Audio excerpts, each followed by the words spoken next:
It wasn't an accident, it wasn't a mistake. The erasure of Tartaria from the world's maps was a calculated operation, orchestrated by those who understood the power of controlling history itself. The story begins in the early 18th century, when Peter the Great's armies swept across Siberia. With conquest came a chilling decree. Every map bearing the name Tartaria was to be revised, every trace of its cities and cultures systematically wiped clean.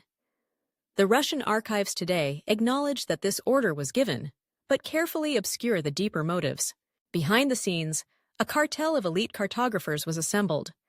Men like Guillaume Delisle and Joseph Nicolas Delisle, celebrated for their scientific rigor, were handpicked by the Russian Empire and the St. Petersburg Academy of Sciences.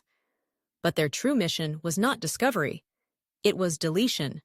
Their new maps, stamped as official, replaced thriving Tartar cities with blank, empty land. What the world saw as progress in geographic knowledge was, in truth, a grand act of historical revision. Meanwhile, across Europe, the Royal Geographical Society deliberated behind closed doors. Publicly, they spoke of necessary corrections. Privately, their correspondence revealed the real agenda: to suppress the so-called Tartar myth.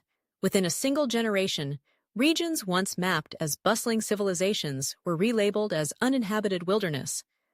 Overnight, entire peoples vanished from memory, not through war or disaster, but through the quiet stroke of a pen. This was no innocent mistake.